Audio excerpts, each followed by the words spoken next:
c'est l'heure de la SVT.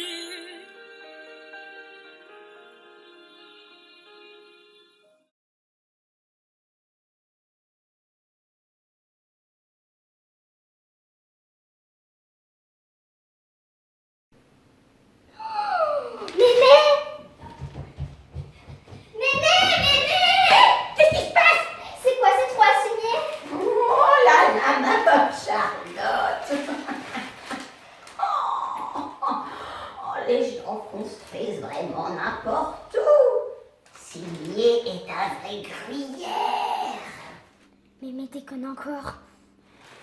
À l'époque, les gens ne consultaient pas les géologues.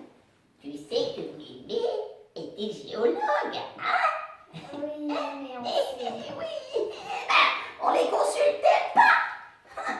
Ils construisaient dans des sites qui n'étaient pas prévus pour. Enfin, quand je pense que Tata Lucette et tonton Gaston veulent acheter un terrain là-bas, je me fais des cheveux blancs. Alors, est-ce que Mémé Jacotte a raison de se faire des cheveux blancs pour Tata Lucette et tonton Gaston? Mais qu'est-ce qui se passe sur cette colline de cimier qui pose tant de problèmes? Alors, pour le savoir, on va déjà s'intéresser à savoir ce qu'il y a dessous comme roche. Comment connaître le sous-sol de la colline de cimier? Eh bien, comme d'habitude, il faut faire appel aux géologues, comme là c'est bien dit Mémé Jacotte. Donc, nos géologues ont fait des études, notamment des forages, comme on voit ici. Et ces forages ont permis de déterminer la nature des roches en profondeur. Nous trouvons notamment des calcaires et aussi une couche de gypse. Entre la colline de Pessicard et la colline de Cimier, on trouve un grand canyon souterrain qui ne se voit pas parce qu'il est complètement comblé par un type de roche qui s'appelle le poudingue. Alors, en quoi la nature de ces roches va nous donner des éléments sur l'histoire de la géologie de Nice? Eh bien, pour ça, il faut utiliser un grand principe en géologie qui s'appelle l'actualisme. L'actualisme, c'est donc un principe qui postule que les lois qui régissent les phénomènes actuels étaient valables dans le passé. Autrement dit, quelque chose qui se passe actuellement, à cause des lois physiques, des lois chimiques, des lois mécaniques, eh ben, on considère qu'il y a pas mal de chances qu'elle se soit passée exactement de la même manière dans le passé. Et ça va nous aider à découvrir l'histoire de Nice. Le gypse, c'est lui. Alors, c'est de couleur blanche. Il est ça fait un petit peu comme des petits grains agglomérés. Et puis, quand on goûte, parce que les géologues, ils aiment bien goûter les cailloux. Quand on goûte, alors ça là, elle n'est pas trop, mais c'est un petit peu salé. Donc ça nous fait furieusement penser à une autre roche, qui est, bien sûr, le sel. Mais dans quelles conditions se forme le sel? Nous voici devant un marais salant. Alors, les marais salants, c'est là où on exploite le sel. Qu'est-ce qui se passe? L'eau de mer qui contient des ions, alors des ions calcium Ca2+, des ions sodium Na+, des ions chlore Cl-, ou des ions sulfate SO4 2-, eh bien, tous ces ions qui se trouvent dans l'eau, lorsque la tranche d'eau devient très fine et qu'il y a beaucoup de soleil, l'eau s'évapore. Et l'eau se charge de plus en plus et de plus en plus concentrée en ions, parce que l'eau s'est évaporée. Elle devient donc saturée dans ces ions et les ions vont précipiter ici sous forme de sel qui s'appelle du NaCl. C'est le sel qu'on connaît, c'est celui qu'on mange à table. Alors ces roches s'appellent des évaporites. Les évaporites se forment lorsque la tranche d'eau est faible et lorsqu'il y a beaucoup de soleil, ce qui permet une belle évaporation. Alors, au passage, quand même, on regarde ici en Camargue. Donc, l'eau a perdu, bien sûr, beaucoup d'eau et est très saumâtre. On le voit parce que, justement, L'eau de mer là est très très blanchâtre. Mais il y a des fois, vous voyez que c'est rose. Alors c'est rose, ça c'est dû à une petite algue qui s'appelle Dunaliena salina. C'est marqué. Et cette petite algue, eh ben, elle est rouge et ça donne des couleurs magnifiques, notamment en Camargue. Entre parenthèses, les crevettes peuvent manger ces petites algues et elles deviennent roses. Et les flamants roses peuvent manger les petites crevettes et ils deviennent roses aussi. C'est magnifique, c'est le monde de Barbie, c'est trop trop magnifique. Alors ici, vous voyez le sel qui a donc précipité. Voilà, on le voit bien, ça fait des croûtes de sel. Et là, vous voyez la Camargue vue du ciel en mai, c'est juste magnifique. Alors, le gypse qui se trouve sous la colline de Cimiez date du Trias. Et si on regarde où était la colline de Cimiez, entre guillemets, au Trias, eh bien, on voit qu'elle n'était pas du tout au même endroit qu'actuellement. Alors, à l'époque, au Trias, les continents formaient un super continent qu'on appelle la Pangée. Et nous, on est ici, vous voyez, on est sous l'eau. Mais vous voyez que la tranche d'eau, elle n'est pas très épaisse, comme on le voit ici, là. C'est pas très épais. Donc, on est bien sous une petite tranche d'eau. Qu'est-ce qui se passe? Eh bien, ça fait des lagunes. Et ces lagunes sont soumises à une très, très forte évaporation. L'eau s'évapore. Les ions deviennent de plus en plus concentrés et ils vont précipiter sous forme de dépôts qu'on va retrouver actuellement, justement, dans le gypse du Trias. Ici, une lagune où on voit le gypse qui est en train de se déposer. Et là, un dépôt de gypse en Sicile. On voit même des strates de différentes couches, etc. C'est d'ailleurs très très beau, les gypses de Sicile. Alors, le gypse, donc, c'est du sulfate de calcium dihydraté. Hop. Sulfate de calcium dihydraté. Donc, au Trias, il faisait un climat très très chaud. Très très chaud, du coup, il y avait une très forte évaporation. Les ions qui se trouvaient dans la mer, c'est-à-dire des ions Ca2+, SO4-, Cl-, Na+, etc., se sont concentrés et ont donc précipité sous forme de gypse, c'est-à-dire d'évaporite. C'est un sel. Et ce gypse s'est accumulé pendant tout le Trias, formant les dépôts de gypse. Donc, qu'on va marquer ici. Alors ensuite, il y a eu une période où la région niçoise était complètement émergée.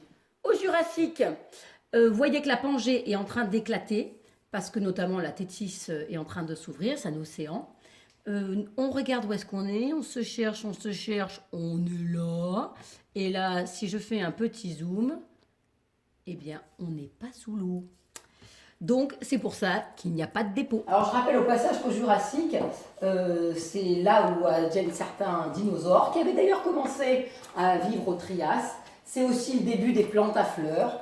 Voilà, donc on va retrouver tous ces indices de la vie, des paléoclimats, des paléo-environnements. Paléo, c'est pour dire ancien.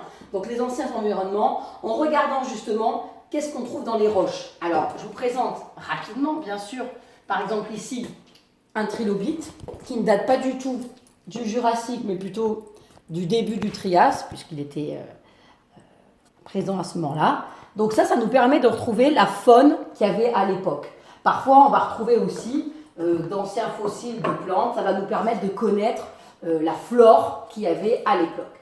Donc, le Jurassique, pas de dépôt. Par contre, au Crétacé, comme on le verra après, juste maintenant, la région niçoise était complètement sous la mer.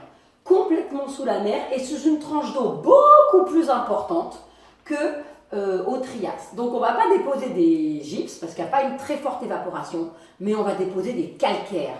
Alors je vous montre notamment, parce qu'il n'y a pas que les calcaires de la région niçoise qu'on va déposer, notamment les calcaires qui se trouvent à Cimiez. On va aussi déposer les calcaires du plateau de Cossol. Ici j'en ai un fragment et vous voyez, c'est un calcaire qui contient du corail. Donc ça c'est un ancien récif corallien. au Crétacé, clac, la mer arrive, on est là. Et effectivement, on est sous une bonne tranche d'eau. Les calcaires vont pouvoir se déposer et on va pouvoir les retrouver aujourd'hui. Depuis, alors, on peut voir qu'on peut les exploiter, ces calcaires, notamment, c'est ce qu'ont fait les Romains pour faire les magnifiques arènes de cimier. Je rappelle aussi qu'au Crétacé, c'est vraiment l'époque phare des dinosaures, surtout ceux que vous connaissez, alors qu'ils soient bien sûr dans les airs, comme un ptérosaure, qu'ils soient dans la mer, comme un mésosaure, ou qu'ils soient sur terre, comme le fameux tyrannosaure, Rex. Voilà, c'était l'apogée des dinosaures, même s'il y en avait beaucoup aussi au Jurassique. Donc ici, on va déposer nos calcaires, qui vont se déposer en strates, au fond de la mer. Alors les calcaires, on en a parlé la dernière fois, voilà, et ils vont former des grands bancs calcaires. Alors, depuis, la mer s'est retirée. Il y a 18 000 ans, super grosse période de glaciation, enfin super grosse, une bonne période de glaciation. Le niveau de la mer, bien sûr, va descendre parce que l'eau est stockée sous forme de glace au niveau des calottes. Du coup, eh bien, nous nous retrouvons émergés et des ruisseaux vont couler. Et comme vous le voyez, ils vont arracher des rochers au relief environnant. Quand on est proche du lieu où ça s'est écroulé, les galets ne sont pas du tout émoussés, ils sont très anguleux. Par contre, plus on va loin, plus on circule dans l'eau, plus on est un galet qui est tout rond, tout lisse et tout mignon. Et voilà les dépôts. Alors vous voyez, regardez, on voit bien les lits des rivières qui parfois s'entrecroisent avec des niveaux d'énergie différents. Quand la rivière était très tumultueuse, elle allait déposer des très gros morceaux. Quand la rivière est plus calme, ce sont des galets plus petits qui vont se déposer. Et ça va constituer nos collines niçoises. Donc les collines niçoises sont toutes faites de poudingue, comme on voit ici. Donc c'est une roche détritique avec des galets plus ou moins grossiers. Donc ça veut dire que ça s'est déposé assez près du lieu de l'effondrement, mais quand même pas si proche que ça, parce que les roches ici sont toutes émoussées, ça fait des galets. Alors entre ces galets, on va trouver un ciment gréseux, qui est fait de sable, qui est plus ou moins calcaire. Ça, toutes les collines niçoises sont faites de ce poudingue. Mais d'où sortent tous les poudingues qu'on trouve sur les collines niçoises? Ah ben c'est pas compliqué. Il se trouve que récemment, au Quaternaire, la région niçoise était complètement émergée. Du coup, des grandes rivières ont érodé tous les massifs environnants. En érodant, elles ont arraché des blocs rocheux qui se sont détachés par érosion, qui sont tombés, et elles les ont transportés dans les rivières. C'est pour ça que les galets, plus ils ont été transportés, plus ils vont être ronds et émoussés. En les transportant, elles vont les déposer plus ou moins loin en fonction de la taille du galet, de la force de la rivière, et elles vont faire des chenaux comme ça, c'est-à-dire on voit les anciens lits de la rivière. C'est-à-dire qu'au départ, la rivière elle a été là, puis après elle a été là, puis après elle a été là, etc. Toujours est-il que ces rivières ont érodé et ont creusé dans le calcaire. C'est pour ça qu'on retrouve un grand chenal, voilà, qui va même plus profond que ça, comme ça. Et qu'en gros, la rivière qui se trouvait à l'époque a creusé ce chenal, mais il a été comblé depuis parce que les rivières se sont succédées et elles ont déposé justement des chenaux qui étaient pleins de galets. Après, la rivière a été comme ça, puis la rivière a été comme ça, puis la rivière a été comme ça. Et tout ça, là, ça a comblé. Les sédiments ont comblé le chenal et actuellement on se retrouve à Nice avec la colline de cimier qui contient du gypse et par-dessus du calcaire et la même chose de l'autre côté et au milieu donc au niveau du vallon de Brancolard, là, comme il disait, justement, comme c'était écrit, eh bien, on retrouve cette accumulation de conglomérats qui vient en fait de l'érosion des massifs environnants qui a duré assez longtemps. Alors maintenant, mes petits choupinous confinés, il va falloir faire votre TP. Mais vous allez être bien aidés. Alors, qu'est-ce que j'attends de vous? C'est vous, l'expert géologue, qui allez expliquer à Tata Lucette et à Tonton Gaston qu'effectivement, peut-être que construire dans certains quartiers, ça peut poser des problèmes. Donc, il faudra leur expliquer qu'est-ce qui s'est passé dans cette région, mais surtout, quels sont les problèmes. Pour ça, vous allez d'abord faire la partie 1, la géologie de la colline de Cimier, qu'on vient de faire ensemble. Pour la partie 2, vous allez jeter un petit coup d'œil à notre Dieu à tous, Jamie, qui va vous montrer justement comment est-ce que l'homme peut exploiter ce gypse. Et après, eh bien, vous expliquerez en quoi l'érosion et l'activité humaine, justement, peut entraîner des risques au niveau des constructions. Vous avez tout ça sur votre TP. Si c'est possible, vous le faites à l'oral, filmez-vous. Si vous y arrivez, je vous ai mis tous les petits critères pour que vous réussissiez. Bon courage! Il faut toujours écouter les conseils de Mémé Jacotte. Et on n'oublie pas, la géologie, c'est l'avenir. Il faut y penser. Elle est un peu lourdingue, hein, Mamie Jacotte, des fois. Hein.